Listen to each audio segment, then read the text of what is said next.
Hello बच्चों। तो class अपने रैपिड थ्योरी रिवीजन के अंदर हम अपने नेक्स्ट चैप्टर की तरफ चलते हैं, that is moving charges and magnetism.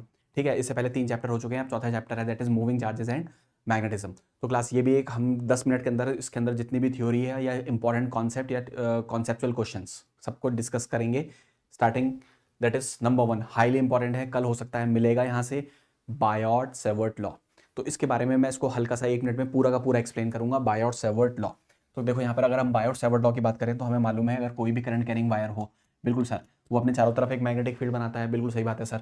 अब मान लो यहाँ से हमें कितने डिस्टेंस पर, आर डिस्टेंस पर एक पॉइंट दे रखा है पी, और इस पॉइंट पर मैग्नेटिक फील्ड फाइंड करनी है, कितने डिस्टेंस पर, आर। यहाँ एक छोटा सा एलिमेंट, लेंथ कितनी, डीएल, ये एंगल कितना, थीटा। थीटा किसके बीच में एंगल है, करंट और आर, आईडीएल और आर के बीच में। ठीक है सर। तो यहाँ पर जो हमारे पास मैग्नेटिक फील्ड डीबी होगी छोटी सी, हमें मालूम है कोई भी करंट कैरिंग वायर अपने चारों तरफ क्या बनाता है, मैग्नेटिक फील्ड। ये डीबी डायरेक्टली प्रोपोर्शनल होती है किसके, आई के। ये डीबी डायरेक्टली प्रोपोर्शनल होती है डीएल के। ये डीबी डायरेक्टली मैग्नेटिक फील्ड छोटी सी प्रोपोर्शनल होती है साइन थीटा के। ये डीबी इन्वर्सली प्रोपोर्शनल होती है आर स्क्वायर के। अगर हम इन सब चारों को इक्वेट कर दें तो हमारे पास आता है डीबी प्रोपोर्शनल आता है mu naught, sorry, dB proportional आता है आई D L sine theta upon में कितना, आर स्क्वायर। ठीक है सर, बहुत बढ़िया। तो यहाँ पे प्रोपोर्शनलिटी का साइन हटेगा तो आ जाएगा म्यू नॉट के नीचे 4 pi I D L sine theta upon R square. कल हो सकता है ये लॉ लिखने को आ रहा हो, 1 नंबर, ध्यान से देख लो, that is Biot Savart law. ठीक है, ध्यान से देख लेना बच्चों, 1 नंबर कल के पेपर के लिए। ठीक है, तो अगर बिल्कुल भी टेंशन नहीं लेनी है, इसको लिख लेना है। उसके बाद नेक्स्ट है हमारे पास यहाँ पर आएगा दैट इज हम लोगों को वेक्टर फॉर्म लिखनी है बायोट सेवर्ट लॉ की। किसकी, बायोट सेवर्ट लॉ। ये एमसीक्यू में मिल सकता है, हाईली इंपॉर्टेंट, 1 नंबर कल का paper physics 2025। Biot Savart law को लिखना है वेक्टर फॉर्म में। तो देखो ये 2 तरीके से लिखा जा सकता है, दोनों ऑप्शन में हो सकते हैं, बोथ भी करेक्ट हो सकता है। तो देखो कैसे लिखेंगे, डीबी इक्वल्स वेक्टर फॉर्म है क्योंकि एक वेक्टर है, ठीक है, डायरेक्शन है, तो दैट इज म्यू नॉट के नीचे 4 पाई। ठीक है, कितना था हमारे पास, I D L cross R vector upon R cube. ये सर स्क्वायर का क्यूब कैसे हो गया, ये ध्यान रखना, यही अभी बता रहा हूं। कल जब वेक्टर फॉर्म लिखने को आएगी तो अगर ये क्यूब हो तो ये क्यूब कब होगा, जब ऊपर आर वेक्टर होगा। ऊपर क्या होगा, आर वेक्टर होगा। ध्यान से देख लो सर, आप बोल रहे थे इसकी दूसरी फॉर्मेट में भी आ सकता है। तो डी बी बराबर म्यू नॉट के नीचे 4 पाई, म्यू नॉट के नीचे 4 pi I D L cross R cap. अगर कैप बना हो तो नीचे आर स्क्वायर ही रहेगा। ये दोनों इसकी वेक्टर फॉर्म है, अच्छे से रट के चले जाना, समझा नहीं रहा हूं, बस रट के जाना है। अगर ये यूनिट कैप लगा हो, कैप कैप, तो ये स्क्वायर, और अगर यहाँ वेक्टर हो वेक्टर तो नीचे क्यूब, ये ध्यान रखना। ठीक है, ये दोनों वेक्टर फॉर्म है, 2025 हो सकता है 1 नंबर एमसीक्यू में मिल जाए तुम्हें, या लिखने को आ जाए। लिखने को आए तो कोई सी भी लिख देना, ऊपर वाली या नीचे वाली। ठीक है, तो ये हो गया Biot Savart law, highly important है, 2025 अच्छे से करके चले जाना। ठीक है सर, अब आगे बताइए आगे क्या आ सकता है इसमें। तो आगे हमारे पास याद करो कि अगर हमारे पास एक इनफिनाइट लॉन्ग वायर हो, इसका डेरिवेशन, अब मैं क्या करूंगा इस वीडियो के डिस्क्रिप्शन में जो इसके इंपॉर्टेंट डेरिवेशंस हैं उनका लिंक डाल दूंगा। तो ठीक है, इस वीडियो को फटाफट सुन लेना और देख लेना जो इंपॉर्टेंट डेरिवेशंस हैं एक बार खोल के, कि वो तुमने कर लिए हैं या नहीं कर लिए हैं। जैसे एक इंपॉर्टेंट डेरिवेशन यहाँ पर ये है कि मान लो हमारे पास एक इन्फिनाइट लॉन्ग वायर है सर, ठीक है, उसमें करंट कितना फ्लो कर रहा है, आई। यहाँ से कितने डिस्टेंस पे, लेट से आर डिस्टेंस पर एक पॉइंट दे रखा है पी, एक पॉइंट दे रखा है पी, बहुत बढ़िया। तो यहाँ हमें मैग्नेटिक फील्ड फाइंड करनी है पी पॉइंट पर। डायरेक्ट फॉर्मूला याद रखना है, म्यू नॉट के नीचे 4 पाई आई के नीचे आर, परपेंडिकुलर डिस्टेंस, और 1 + 1 कितना, 2। तो ये हो गई हमारी मैग्नेटिक फील्ड सर, बहुत बढ़िया। तो सर यहाँ से क्या पूछेगा, ये फॉर्मूला याद होना चाहिए, इसका डेरिवेशन भी इंपॉर्टेंट है, डिस्क्रिप्शन में लिंक डाल दूंगा। उसके बाद यहाँ पर इसमें ग्राफ भी आएगा इसके साथ बनाने को, तो वो बोलेगा बी और आर के बीच में ग्राफ बना दो। तो साफ दिख रहा है बी और आर के बीच में रिलेशन कैसी है, इनवर्स, तो इनवर्स का ग्राफ आ जाएगा। ठीक है सर, ध्यान रखेंगे, बढ़िया। तो मूविंग चार्जेस एंड मैग्नेटिज्म में सबसे पहले इंपॉर्टेंट चीज रहेगी हमारी बायोट सेवर्ट लॉ, फिर उसकी वेक्टर फॉर्म रहेगी हमारे पास। और बायोट सेवर्ट लॉ क्यों यूज होता है, तो एक लाइन में याद रखना, it is use to find magnetic field due to a small current wire. It is used to find magnetic field due to a small current wire. ठीक है सर, और ये ग्राफ बना लेंगे इनफिनाइट लॉन्ग वायर की वजह से magnetic field P point पर आर डिस्टेंस, ये ठीक है। उसके बाद क्लास आगे चलते हैं। नेक्स्ट वो हमारे पास जो आएगा that is highly important, highly important हो सकता है कल यहाँ से 1 नंबर तुम्हें मिल जाए, और इसका स्टेटमेंट लिखने को भी आएगा, एम्पियर सर्किटल लॉ का स्टेटमेंट लिखने को आएगा, Ampere's law, ampere circuital law, ampere circuital law. चलो बात करते हैं। अब एम्पियर सर्किटल लॉ क्या कहता है, मान लो हमारे पास एक क्लोज लूप है, क्लोज लूप के अंदर करंट कितना I1 और I2, लेट से ये करंट डॉट वाला, ये करंट क्रॉस वाला, और बाहर एक करंट है I3 डॉट वाला, डॉट मतलब परपेंडिकुलर आउटवर्ड्स, और I4 क्रॉस वाला परपेंडिकुलर इनवर्ड्स। यहां पर हम लोगों को एम्पियर सर्किटल लॉ का स्टेटमेंट लिख कर आना है। स्टेटमेंट अभी स्लो मोशन में ही बताऊंगा, इंपॉर्टेंट है। तो पहले समझ लो, ये लिखेंगे हम यहां पर B डॉट, घबराना मत, DL बराबर म्यू नॉट I इनसाइड। ये इसका स्टेटमेंट है। पहले तो इक्वेशन लिख देंगे। अब इसका स्टेटमेंट कैसे लिख कर आओगे, तो ध्यान से सुनो। यहां पर ये जो चीज है DL, ये कहलाता है line integral, line integral, line integral, ठीक है। बी कहलाता है हमारा ये मैग्नेटिक फील्ड, बी क्या होगा हमारी मैग्नेटिक फील्ड, ठीक है सर। क्लास मैंने स्पीड हल्की कर ली है, क्यों, क्योंकि इंपॉर्टेंट है मैग्नेटिक फील्ड। और म्यू नॉट है तो अपना परमिटिविटी, और परमिटिविटी नहीं, परमिएबिलिटी, परमिएबिलिटी। आई इनसाइड है हमारा current inside the loop, current inside the loop, या enclose by the loop, inside the loop, ठीक है सर।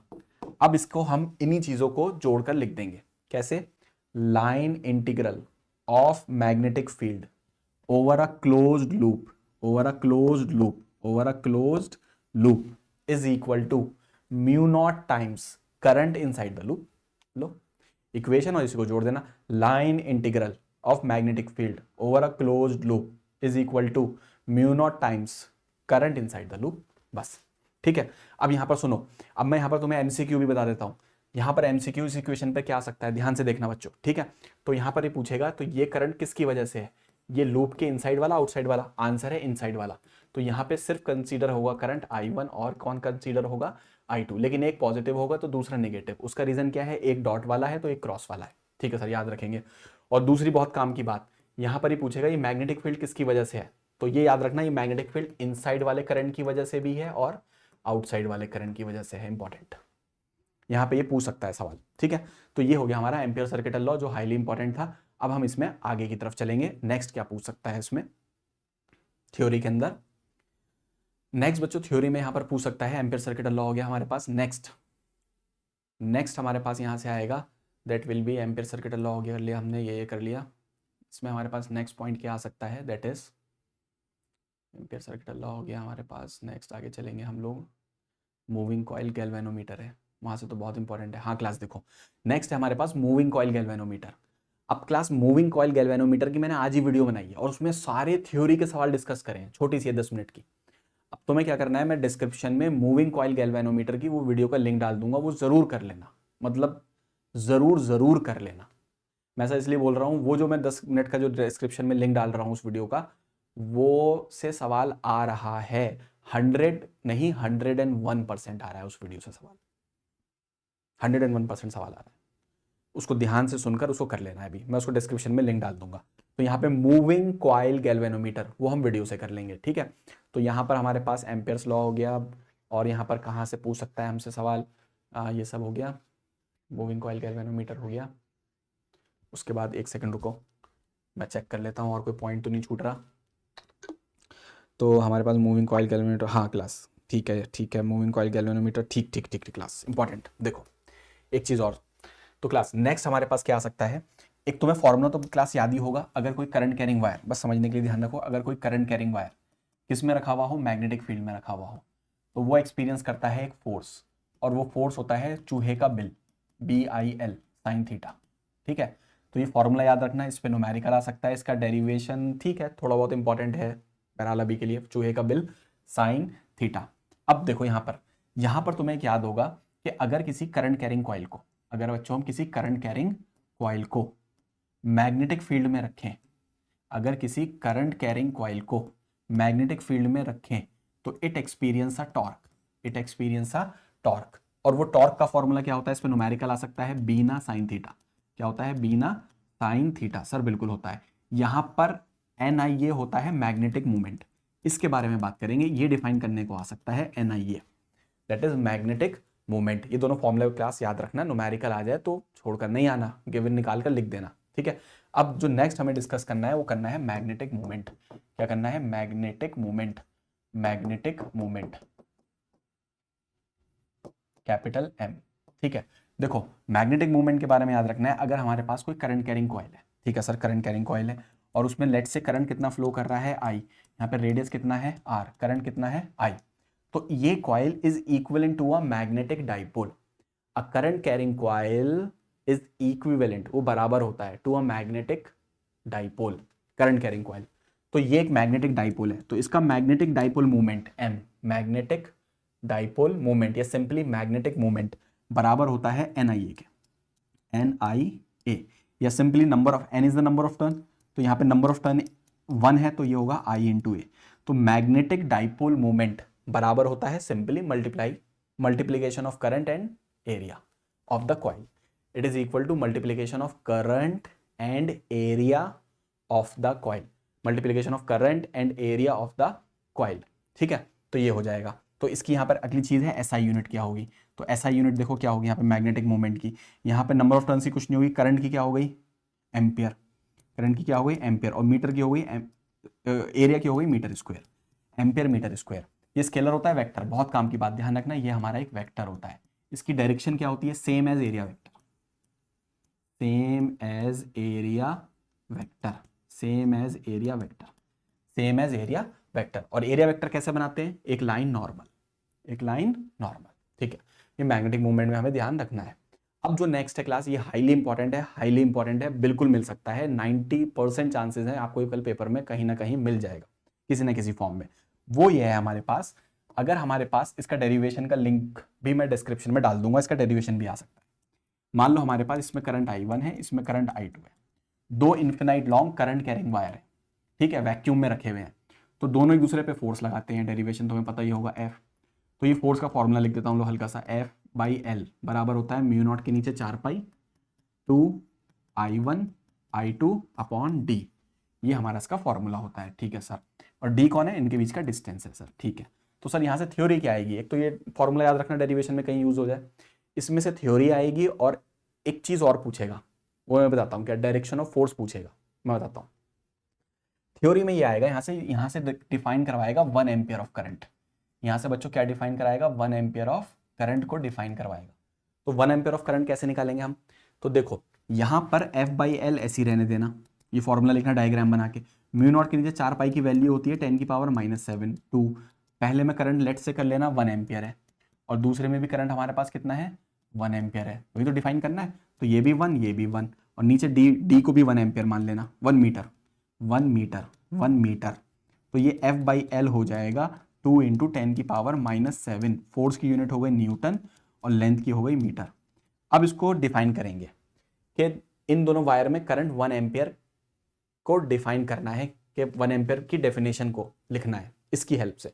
तो हम बोलेंगे दो इन्फिनाइट लॉन्ग वायर जो वैक्यूम में रखे हुए हैं, 1 मीटर अपार्ट हैं, 1 मीटर की दूरी पर हैं, और दोनों एक दूसरे पर यूनिट लेंथ जो फोर्स लगा रहे हैं, दोनों एक दूसरे पर यूनिट लेंथ जो फोर्स लगा रहे हैं वो होगा 2 × 10⁻⁷। अगर वो दोनों एक दूसरे पर यूनिट लेंथ फोर्स लगा रहे हैं 2 × 10⁻⁷, then the current is said to be 1 ampere, then the current in the wire is said to be 1 ampere। Two infinite long wire placed in a vacuum 1 meter apart exert force of 2 × 10⁻⁷ Newton per unit length, then the wire in the current is said to be 1 ampere। हर हाल में याद करके चले जाना, आ रहा है, ठीक है, ये हो जाएगा।